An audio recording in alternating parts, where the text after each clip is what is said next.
The topics and opinions expressed in the following show are solely those of the hosts and their guests and not those of W4CY Radio, its employees, or affiliates. We make no recommendations or endorsements for radio show programs, services, or products mentioned on air or on our web. No liability, explicit or implied, shall be extended to W4CY Radio or its employees or affiliates. Any questions or comments should be directed to those show hosts. Thank you for choosing W4CY Radio.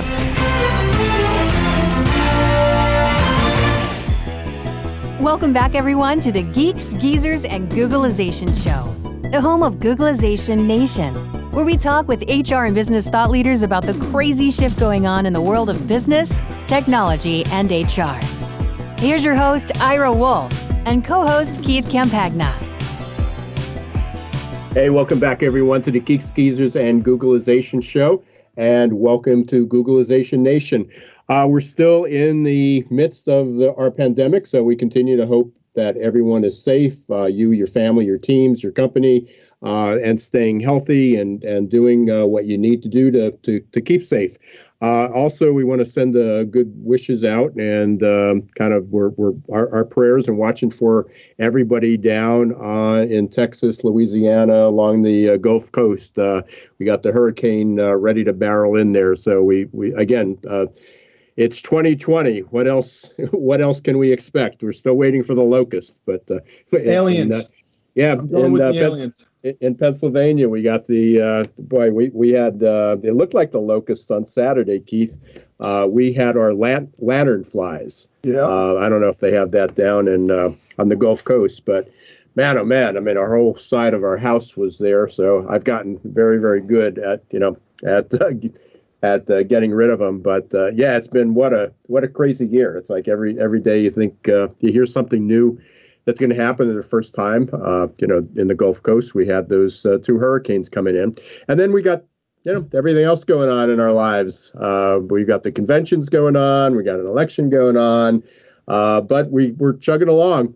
Business, fortunately and gratefully on my end, is still good. So the good news is, buried in a lot of the bad headlines, is that there are businesses hiring, there are businesses growing, there are businesses doing business and expanding. And that's a good thing, because all we hear about is the downside. And it's not to make light of that, because it's significant with 50 plus million people on unemployment, or not on unemployment, and 16 million people out of jobs, and then a whole bunch of new layoffs coming in the airline industry, which you and I, as we keep saying, we talked about that back in April or May. It was destined to happen, that people got bailouts, got money, which was good. They got carried through, but a lot of these industries are just not going to come back as fast as people think they are. So there's still going to be some repercussions, but there are a lot of companies hiring back. And today we're going to be talking a little bit about that, because in addition to us, there's a lot of good people out there that are influencing the space. They're talking about the future of work, and we've interviewed some of those. But today we're going to have Nicole Garati on, who is...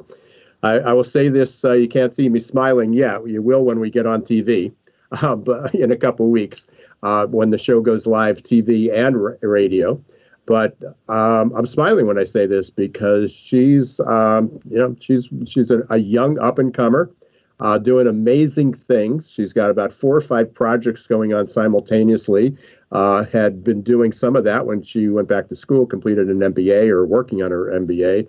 And it's just pretty amazing, because I keep hearing from employers, what's wrong with the young people? They don't have good work ethic. So we've talked about that story, too. So what's going on in your world, Keith?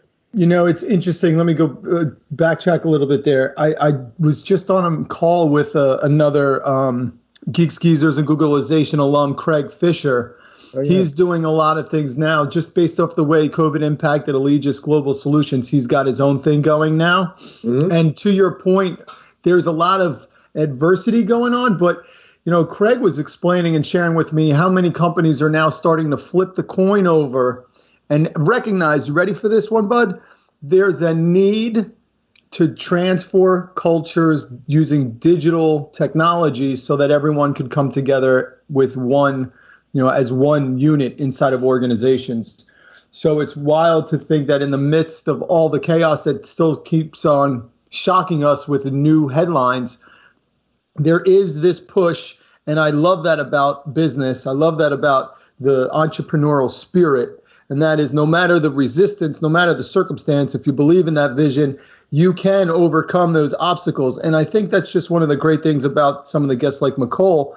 And that is that we have phenomenal spirits coming onto the show. Her name just escapes me. Who's the not so millennial?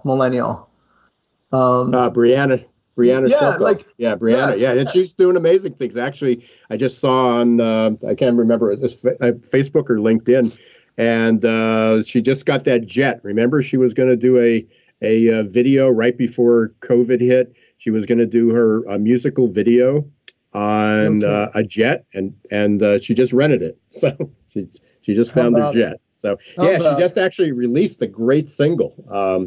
Again, another one who's, I think she had 15 different gigs going on simultaneously, and she got married. When we talked to her, she had to postpone her wedding, right, because of COVID, and then she eventually over the last couple of weeks she got married. She's got a couple new gigs going on. It's amazing. Stuff. And I like this is, going back to your question, right? What's going on with me? I'm seeing a trend. I'm seeing people break out there, whether or not they're listening to Gary Vaynerchuk talk about get outside of your comfort zone, do that one hustle. All of this is starting to, I think, start to materialize. At some point, we're going to see this increased momentum of activity that takes us to a better place. And that's a lot of the stuff that we've been hoping for. Right? We talk about how HR is behind the curve. I think it's starting to happen. It doesn't look very pretty right now, but I think it's going to start moving forward. Well, that's the old disruption. I was interviewed last week by Charlene Lee, who was another alumni of ours. Did basically about a 5-minute interview. They were talking about disruption, and that's the nature of disruption. That's what we're used to is. Most people are used to change, and they didn't like change, but there was change, and then it was somewhat gradual. But now we're in this exponential curve. It's pretty dramatic. It's not incremental, and it's transformational. It's not minor changes we're having. They're huge, huge changes. And the last time anybody lived through this, at least I know you weren't, I weren't alive, was in the mid to late 18th century or 19th century, when the Industrial Revolution took place. Massive when machines came into being, and then automobiles disrupted transportation. The closest thing that we had to it was the computer revolution, in the 70s and 80s. But even that almost seems slow, and almost now it seems almost routine. It didn't disrupt things overnight. We're in a stage now where things just got disrupted overnight, which I guess leads us into what we want to talk about with Nicole, who very grateful here. I gave a little bit of an intro. Let me just pull this up here. Got to switch my screens a little bit. She is the CEO of Social Nicole. She's marketing manager at Talview, and we're going to be talking about Talview a little bit. I just was interviewed for an ebook that they did. It was 30 ideas in 30 days. I think that was the name of it. But so I'm very grateful. Was included with a lot of really cool people in that. She is a host of the HR for All Twitter chat, and I guess her biggest accomplishment, or one of her biggest accomplishments, I don't know if it's the biggest, we'll hear that from her, that she created the most inclusive HR influencer list. And we definitely want to talk about that. I want to know how do I get on it? I thought I had my list covered, but apparently I missed one. So we'll find out. I looked at the list, and there's some really super impressive people there. So I can see why I can see why it's doing well. Nicole, welcome to the Geeks, Geezers, and Googleization show. Hello. Hi. Thank you so much for having me. Yeah, no, I appreciate it. I know Keith when he hooked you up with us. He was super excited, and I could see why. Right before the show, I was doing my homework. Actually, last couple days, but I was listening to one of the other podcasts, read some of your blogs. You're crazy. I mean, you're like crazy active. I mean, every I click here and it's like, oh, she's on there. Oh, I opened up ERE. Oh, she's got an article on there. You're all over the place. So how did you go ahead? No, I was just gonna say I'm excited to be every place. You kind of feel like Santa when you're every place at once. It's kind of funny. Yeah, and you're we mentioned Brianna Shoko before, who we interviewed maybe 4 or 5 months ago. I think it could be even longer than that at this point, but since the pandemic we've interviewed her, and she calls herself the not so millennial, and she's got a podcast too. And again, as I said, she had like 15 jobs. Literally, we're not making this up. I think she had 15 different things that she was into, and she's very, very talented. And then, I look at your resume or, your kind of short bio, and you're juggling all these balls and taking initiative and creating a name for yourself, and you're becoming your own influencer. And yet I still hear from people. It's like, so what do you think's going to happen with all these, young people? I mean, how they are going to work, and they're just not doing it. And every day I'm on calls with people like yourself. So how did you get into this space? I knew a little bit. I mean, you didn't, did you go, was this your pursuit when you went to college? Because I also know you were following up with an MBA. Did you get the MBA? Did you complete it, or are you still working on it? Yeah. So, I feel like there was like a lot to unpack there. I'll do my best to. Oh, I always do that. Sorry. No, it's okay. So I originally wanted to be a lawyer. And then when I was going through college, my mom kind of guilt tripped me into taking marketing. You know how like the mom guilt trip is. Yeah, I know. So that happened. And then while I was taking marketing, I was like reading the textbook and flipping through and saying, oh, this is so stupid. Anyone can do this. And by chapter 10, I was like, wait, if this is so stupid, anybody can do it. Why don't I do it? So at the time I was getting an English degree. I did get that English degree. And then I was like, all right, well, how do I make money off of this?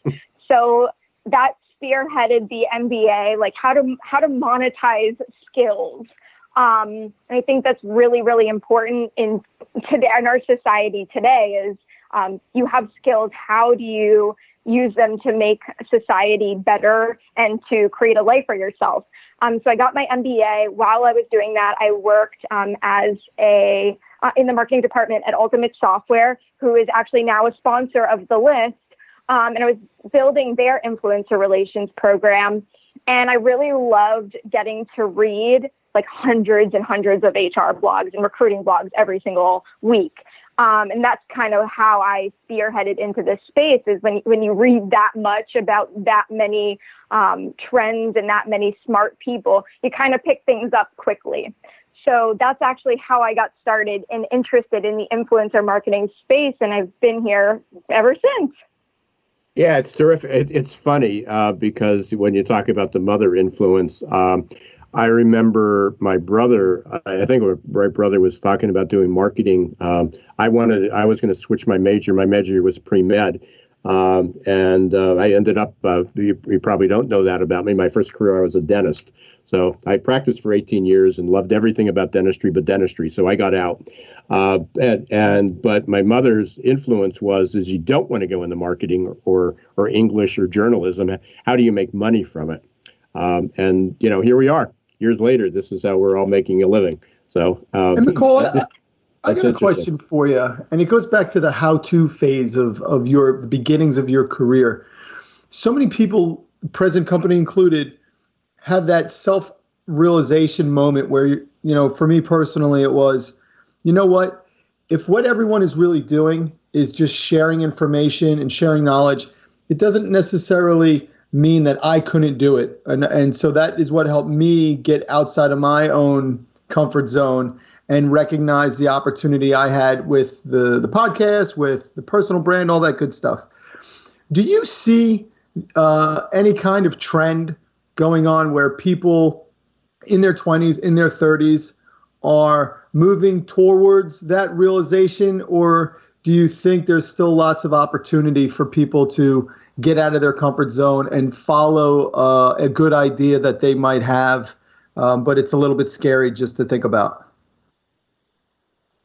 Yeah, that's a really interesting question. So I think in general that I'm going to go back to the millennial thing just because I am a millennial and we started the show talking about them.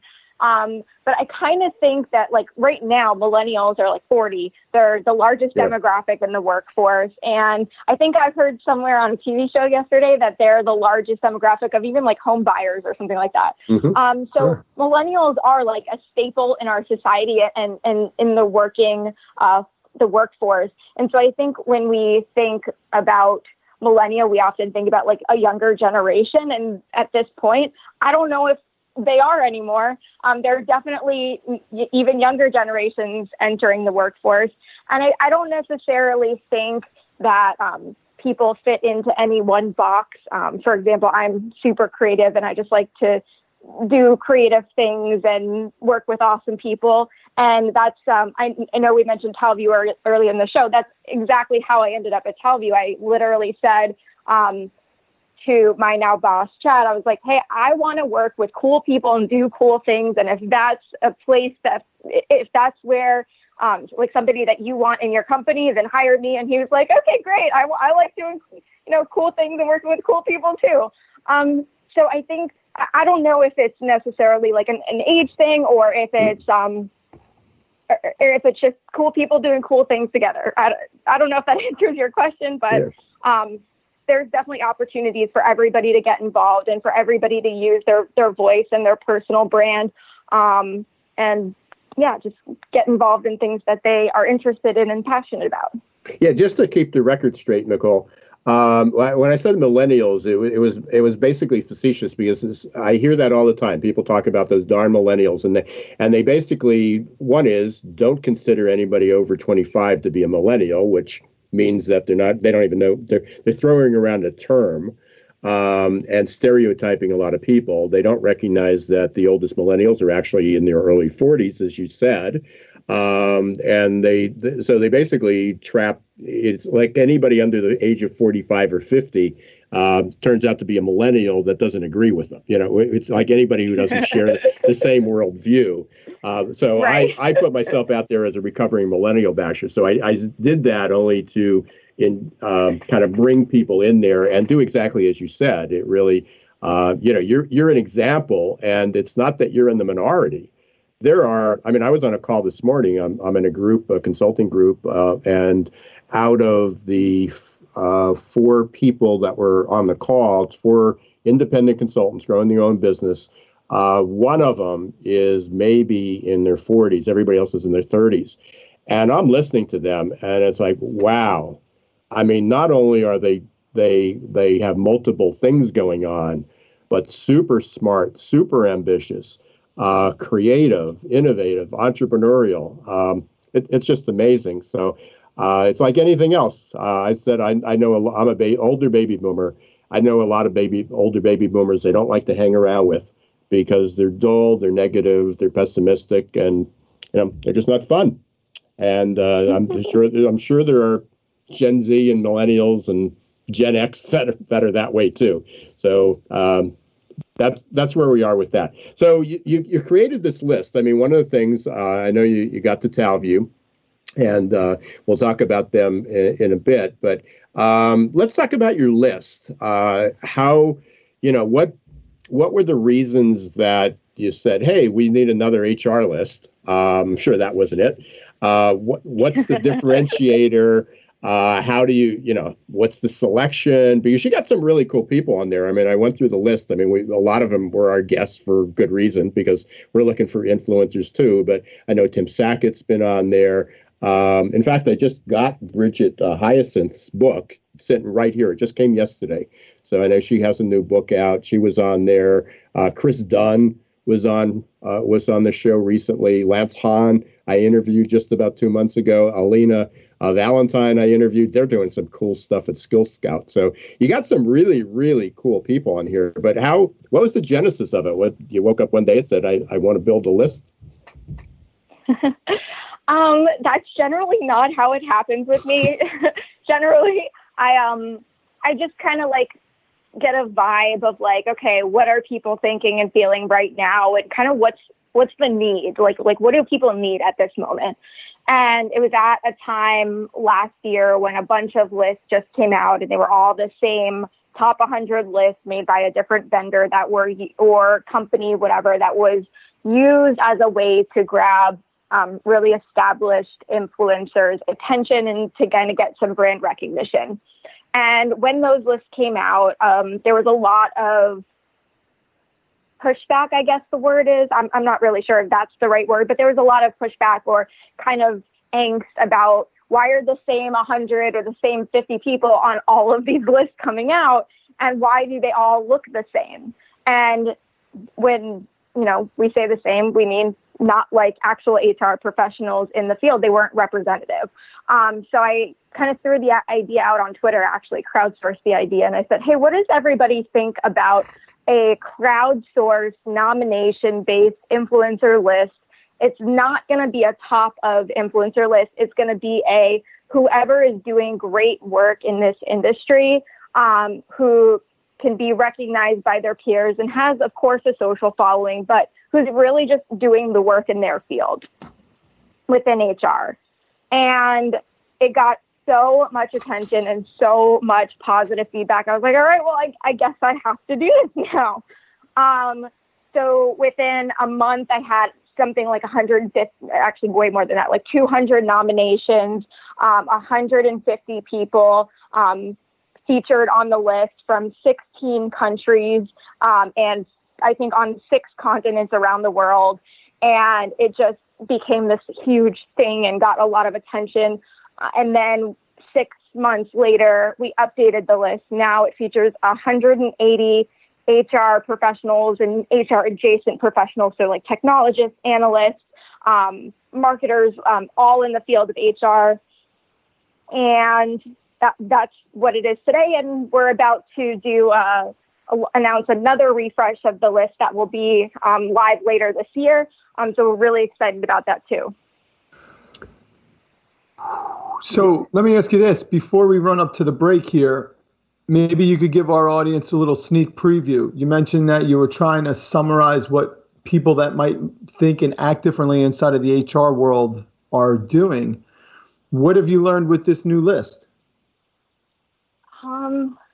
Oh, that's a good question. But I actually am not trying to change the behavior within the HR industry. My goal is to change the way that everybody around the HR profession sees it, and to make sure that the voices of the actual practitioners are heard in a more enhanced and prolific and serious way. Because we all know that on a lot of the top 100 lists, it's the same people over and over again every year. And some of the people aren't in HR anymore. Some of them haven't been in HR for a really long time, and yet they still show up on the list. And because they're on the list, there's not room for new up-and-comers or current practitioners to be on these amazing lists. So this list was really for really current, who's in this doing great work right now, and we're keeping it current. So if somebody retires, they're off the list, and it's designed so that people can really understand who's doing great work today. Awesome.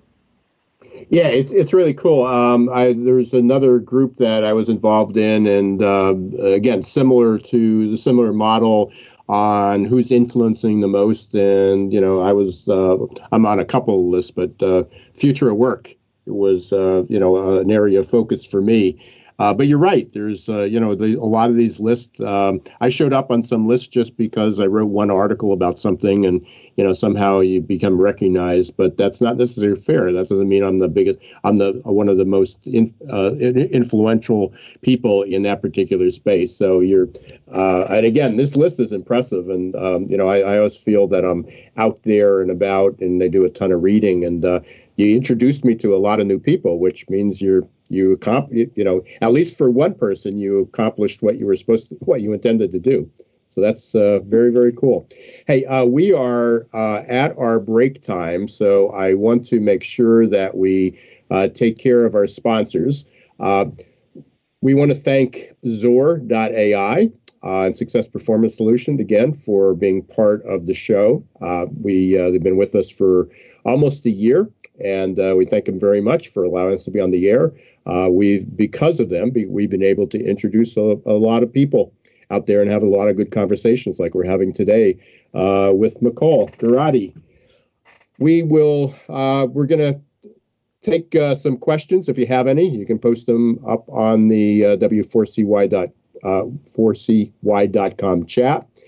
And we will be back in 2 minutes. You're listening to Geeks, Geezers, and Googleization.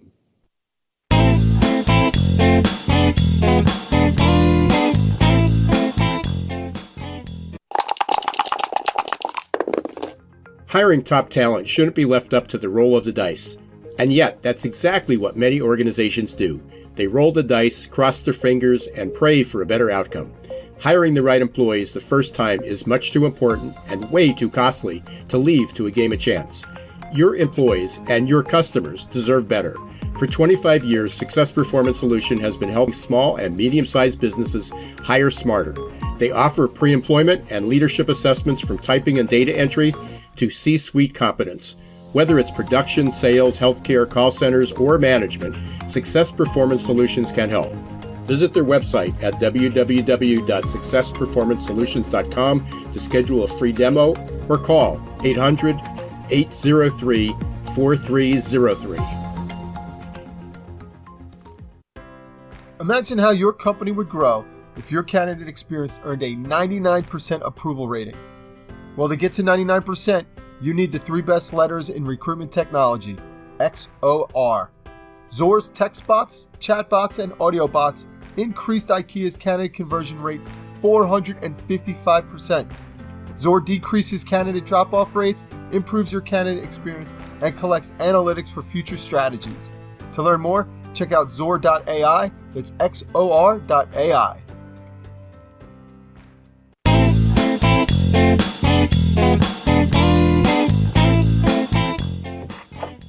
Hey, welcome back, everyone, to the Geeks, Geezers, and Googleization show. I'm your host, Ira Wolf. I'm here with my co-host, Keith Campagna, and our guest today, we've got Nicole Garati, who does a whole lot of things, but one of the, what we were talking about in the beginning of this show was her most inclusive HR influencer list.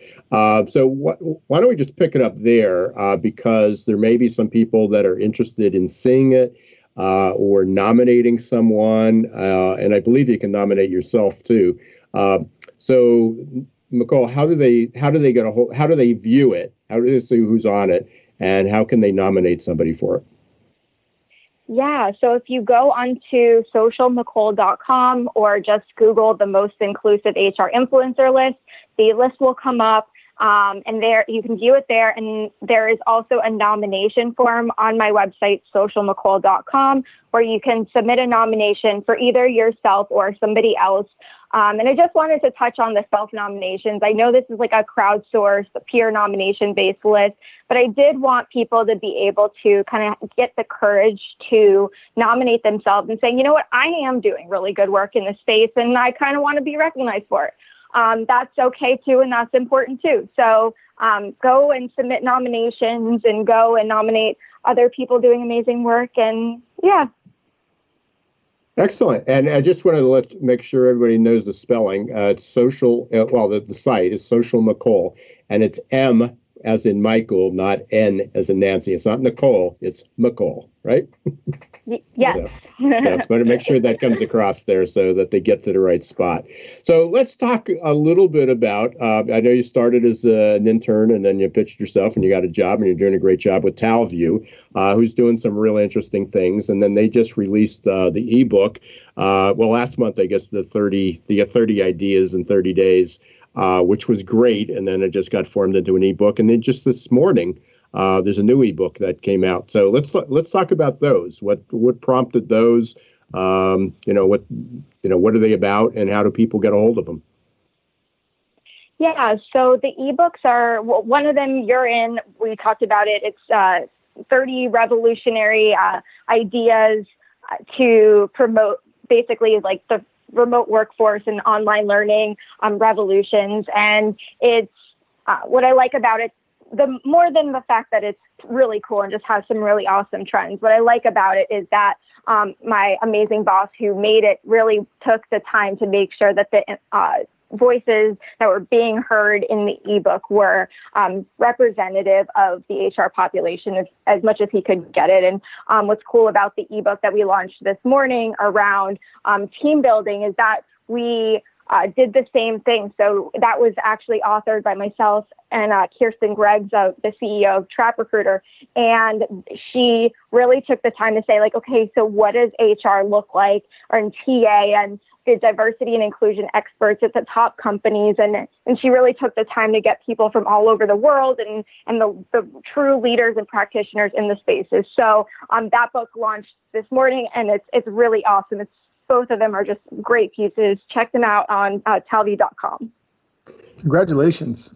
Very nice. Yeah, absolutely. It's an accomplishment. I know trying to pull things together is challenging some of these days. Everybody's, especially now, everybody is so busy because we're on Zoom calls all day. It's the good news is it's easier to get a hold of people. The bad news is that again, it's like tomorrow, I think from 8 in the morning till 5 at night or 5 in the afternoon, I've got like literally one after the other of an event. So it's interesting you brought up about the diversity and inclusion, or DEI, diversity, equity, inclusion. I interviewed yesterday. We did a webcast. We had about 150 people registered for it, which again is sometimes challenging to get that many people to register for anything these days. And we were talking about diversity and inclusion. And again, it's in the news and everything else going on. But one of the concepts that came out of that was about the velocity of opportunities. And as I was thinking, on a lot of these job ads that are out there, job listings, at the bottom, it always says we're not an equal opportunity employer. And this will be a preview on probably one of my blogs that I write about, is that's probably the biggest lie in HR these days, that we are an equal opportunity employer, because just because you say it and just because you basically can meet the EEO guidelines doesn't mean you're diverse, doesn't mean you're inclusive, and doesn't mean you're fair to everybody. And it sort of became just a catch line to say, oh, we need to put that in because it does. Keith. And what's worse, Ira, is that it doesn't take much time or skill to actually recognize how their software prevents them from being unbiased, or their processes internally, right? You know about this. I'm sure McCole deals with this all the time with the people she talks to. There is a massive opportunity, and I like the term velocity here, to literally make change happen fast. My question to McCole is, on a scale from 1 to 10, how confident are you that HR is going to be able to make a significant change fast these next couple months? Because it's a serious challenge. Would you agree? Yeah, I think it absolutely is a challenge. And just for the record, in case anybody needs to hear this, I myself am not a diversity and inclusion expert. I firmly believe that we do need to make changes and quickly to our organizations, our cultures, our behavior to be more accepting and inclusive of others. And that's why I am so passionate about kind of bringing in and listening to underrepresented voices, because those voices have way more expertise, and we need to start doing a better job at listening to their experiences, stories, feelings, and doing a better job about reacting and responding appropriately to them. In terms of how hopeful am I that HR will be acting of it? I have hope. I hope that they do. I hope they take everything that's happening right now seriously and start to change behaviors in a really meaningful way. And I hope that they kind of take the momentum that is happening right now and turn it into positive action and change quickly, because we all need to be way more accepting and empathetic and create spaces for people to feel comfortable in their own skin at work. Yeah, and I'm glad you said that, Nicole, because I talk about it. I'm an advocate. I absolutely think that not only in HR, but the world just needs to be a more fair place, more open-minded. But I am not an expert, and I say it somewhat, and I know some people don't like it when I say this, but I'm technically an old white guy who's never, other than minor aggressions, or microaggressions, really never felt anything, never experienced some of the challenges. But in addition to that, and he is one of your influencers on the list, is Ben Eubanks. And I interviewed Ben a few months ago too. I met him ran into him at a bunch of conferences. He's running an event this week. I don't know if you had a chance to see it. I'm trying to remember what the name of it was. It was Beyond Diversity and Inclusion. And I was able to catch it Monday, and he had 4 panelists. And for anybody that's interested, just email me. I'll send you a link to it. Or you can go up to, I don't know if it's on his site yet, but Ben's company is Lighthouse Research and Advisory. And the website's lhra.io. I'm up there now. I don't see that he has this event listed there yet, but wow, was it powerful. And boy, do we have a lot of work to do. So Keith, you and I talk about the digital transformation that HR has to go through. When you come to D&I or DEI, it's amazing. And just going back to the velocity for a second, because I want to go back to Nicole. One of the discussions is, there's a whole focus on pay equity, which is a challenge. But then even for training, people say, well, they open up training to everybody. But once a minority group, whether it's racial, gender, ethnic, LGBT, completes training, does everybody have the equal opportunity to advance? And do they do it at the same rate? And the answer is, somewhat of a rhetorical question. The answer is no. Just because you give everybody an opportunity and you can say, well, look at this class, it's pretty diverse. After they complete it and after they get the certification doesn't mean that everybody has an equal opportunity to advance at the same rate. And so there's a lot of work to do. Nicole, I've got a question for you, especially since I've got a couple decades on you here. So I've seen a lot. Some of the things are, I've seen this before. It's amazing. I think I talked about this on the show last week, Keith. When we go back to like 1960, to 1970, which I know you were before the time. But yeah, for the record, I'm not that old, Nicole. Yeah, but here's the environment we lived in. We lived in a world of racial riots in the streets. There were cities being burnt down. We had an unpopular president, an unpopular war, a crumbling economy. The reality is, and maybe this is the good news, we always come out of it, so we'll come out of it, but it's rough. And frankly, the whole 1970s was a really tough time in the U.S. It wasn't a good time. We just come off 3 assassinations in the 60s, and then we had Nixon, and he got impeached, and when we had a couple presidents. So this is all, some of these events in the background have happened before, but this is the first time you've experienced something like this. Is there anything that really surprised you, that was like so shocking that you didn't think, you just can't imagine it was, crazy, other than a pandemic? So, I guess maybe it's the response to the pandemic, other than none of us lived through a pandemic before. But is there anything that surprised you? Well, the pandemic was quite surprising. Yeah, to everybody. To everybody. Yeah, being in marketing and not in medicine, this is not really something I expected to have to deal with this year. And like everyone else, this is probably a little bit stressful to not be able to go anywhere, do anything, and to have I've been working actually remote for 5 years now. So long before the pandemic, I've been remote, but now this is the first time I actually have a coworker. So I've been, my husband and I are now working from home together for the first time, which is kind of, that's been surprising and interesting. And in what ways? Let's stop there. I think that might be another podcast. That might be another podcast. Yeah, I mean, is it sharing the same kitchen table, or what's surprising? Talk about life work integration. Right? Yeah, so I mean, first of all, so my husband is a CPA. He's very structured. My mom's also a CPA, which is kind of funny. And so I hate that I'm going to say this, but I've never realized how boring their job is and how exciting mine. I get to hear the phone calls like, oh, well, on this form you did whatever. I'm like, oh my God, I'm so thankful that's not my job. And I'm also so grateful that I hopefully will never have to do my own taxes.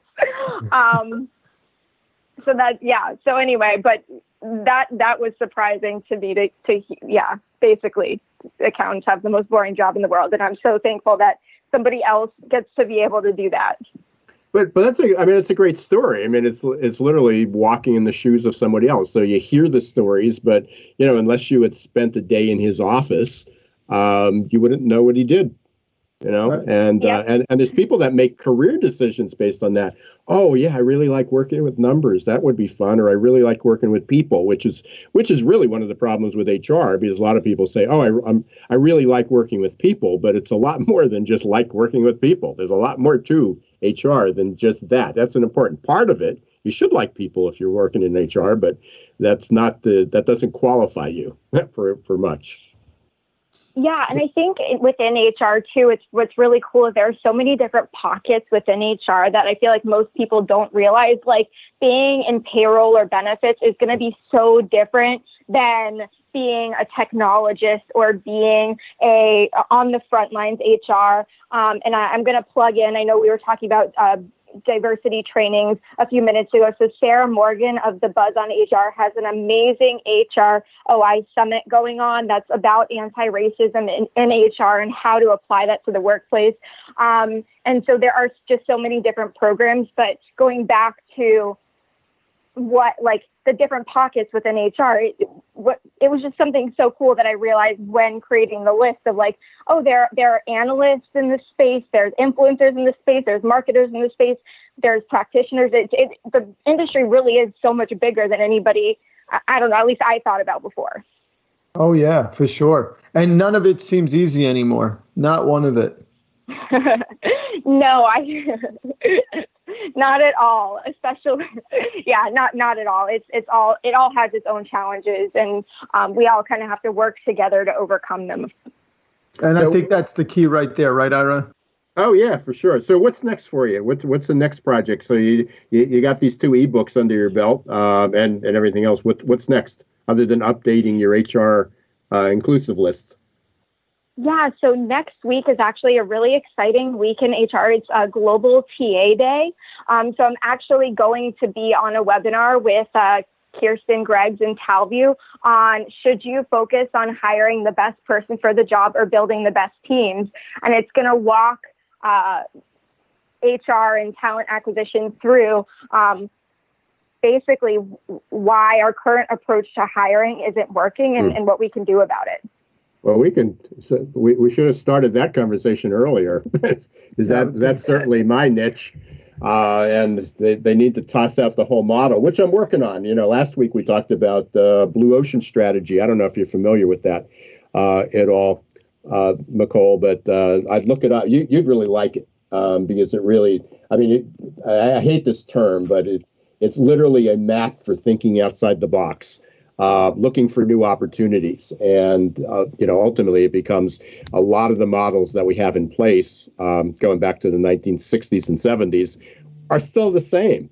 All people did was put the application online, and they thought that, we're now we got it. Now we're high tech. We took the same application that didn't work 60 years ago and put it online, and now we're good. So yeah, there's a lot of work. So I'll be excited to hear what you write about, because I know I'm sure you'll write about something from that from the program. But appreciate the opportunity there. How could people get a hold of you, Nicole? Yes. So find me on Twitter at Social McCole. Again, it's M instead of N. So social MICOLE. My website is socialmccole.com. And you can also find me at Talview on Twitter and LinkedIn and all the channels, and then at talview.com. Super. Excellent. Appreciate it. So final question here, and this, Keith, you reminded me, we forgot to ask this a while ago. Final question. If we have you back a year from now, what will we be talking about, Sarah? Or Sarah? Sarah. I got Sarah in front of Nicole. I had Sarah's profile up in front of me. So sorry. Well, I don't know what Sarah will be talking about a year from now, and I don't even, to be honest, know what I will be talking about a year from now. I like to be really rooted in today and the trends and what's coming up, and so I think that in a year from now things will be much different than today. But I guess time will tell what that means. For sure. Hey, this was really fun, Nicole. I appreciate it. A great conversation. We wish you luck. You're working for a great organization, and continued success on the on your list. I'll be following it. It was the first time I was exposed to it. So, but definitely impressive. So good luck. Yes. Keep up the good work. Success. Yeah, absolutely. Thank you. All right. I will talk to you guys later. All right. Thanks very much. Nicole. So, Keith, that was refreshing. That was fun. That was really good. Thanks for the introduction. So, and again, there's so many side conversations there that are important. One is, just again debunking that millennial myth or young people's myth. We certainly have somebody who's enthusiastic, energetic, smart, bright, ambitious.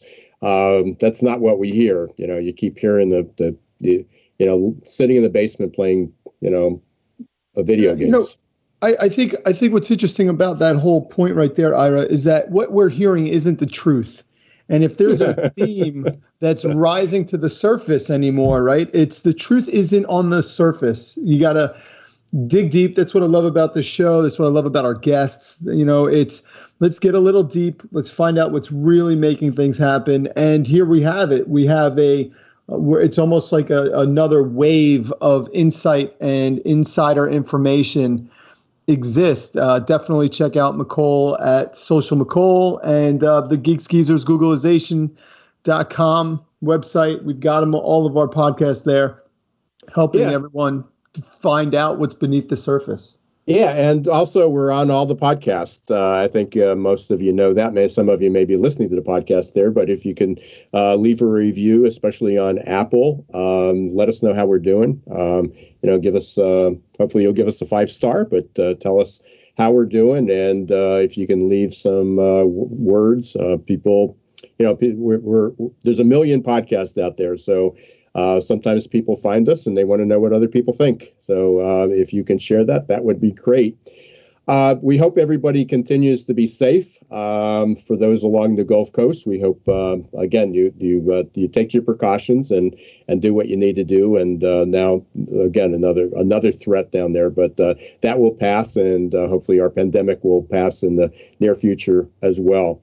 We want to thank everybody for listening to Geeks, Geezers, and Googleization, being part of Googleization Nation. Don't forget, if you're not part of Googleization Nation, you can go to Googleizationnation.com, sign up for free notifications for shows, live streams, webinars, but a bunch of those coming up. And Keith and I are always interested what's going on in your mind. Let us know if there's a speaker you want to hear from, if there's a sponsor. We are looking for new sponsors for next year, so please keep us in mind. And thanks again to Zor.ai and Success Performance Solution for being our sponsors this year. We will be back next week, Wednesday, 1 p.m. Eastern Time, W4CY.com.